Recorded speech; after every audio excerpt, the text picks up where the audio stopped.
Picture this, an aging vulture, his wings weathered by countless seasons, stands alone against the most powerful demon king in existence. This isn't just any battle. This is Dharma itself making its final stand. In the golden age of the Ramayana, when gods walked among mortals and righteousness ruled the earth, there lived a magnificent vulture named Jatayu.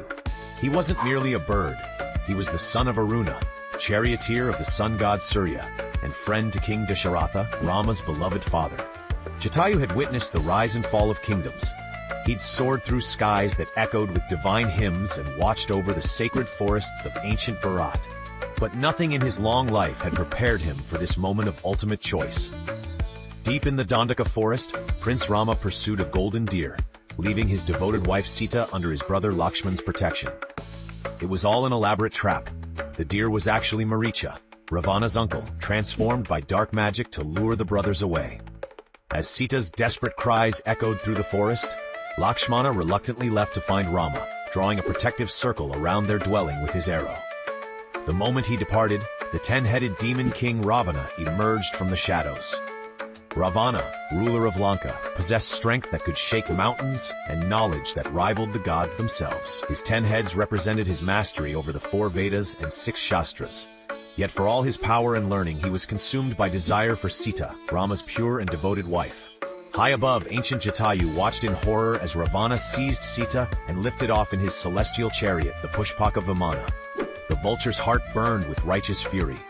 Here was a Dharma in its rawest form, a powerful demon abducting an innocent woman, violating every sacred law. Jatayu faced an impossible choice. He was old, his strength diminished by age. Ravana commanded powers that had defeated the gods themselves. Logic dictated retreat. Survival demanded silence. But Dharma doesn't calculate odds. Dharma acts. With a cry that shook the heavens, Jatayu spread his massive wings and dove toward the speeding chariot. "Stop, Ravana!" His voice thundered across the sky. "I am Jatayu, son of Aruna, friend of Dasharatha. Release Sita immediately, or face the consequences." Ravana laughed, his 10 heads throwing back in cruel amusement. "An old vulture dares challenge the king of Lanka? You court death, bird." "Death holds no fear for one who serves Dharma," Jatayu replied, his talons extended. "I've lived long enough to know that some things matter more than life itself." The battle that followed was epic beyond imagination. Jatayu fought with the fury of righteousness itself, his claws tearing at the chariot, his beak striking like divine lightning. He shattered Ravana's bow, destroyed his armor, and sent the demon king reeling. For precious moments, it seemed impossible might triumph over evil. Sita watched in amazement as this noble creature risked everything for her honor. Here was pure devotion in action, Dharma manifest in physical form. But Ravana's power was vast. With his sword Chandrahasa gifted by Lord Shiva himself, he struck at Jatayu's wings. The blade, sharp enough to cut through mountains, severed the vulture's mighty pinions. Jatayu plummeted earthward, his life force ebbing with each heartbeat. Yet even as he fell, his sacrifice had meaning. His battle had delayed Ravana, providing crucial clues for Rama's eventual rescue mission.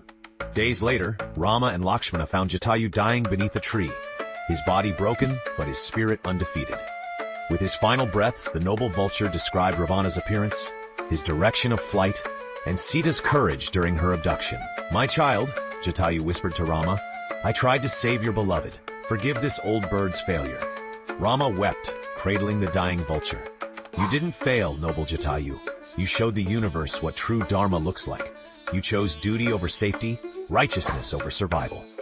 As Jatayu breathed his last, Rama performed his funeral rites with the same reverence he would show his own father. The vulture's soul ascended to the highest heavens, his sacrifice earning him eternal glory. Jatayu's story teaches us profound truths about Dharma. Sometimes righteousness demands we act despite impossible odds. Sometimes duty calls us to sacrifice everything for principles greater than ourselves. In our modern world, we face our own Ravanas, injustice, corruption, and moral compromise. Jatayu reminds us that age, weakness, or overwhelming opposition never excuse us from doing what's right. True heroism isn't about winning. It's about standing up when standing up matters most, regardless of consequences. Jatayu's wings may have been severed, but his spirit soars eternal, inspiring countless generations to choose Dharma over comfort, duty over safety. The vulture's last stand proves that in the cosmic battle between good and evil, every act of righteousness matters. Every moment we choose Dharma, we honor Jatayu's memory and strengthen the eternal victory of light over darkness.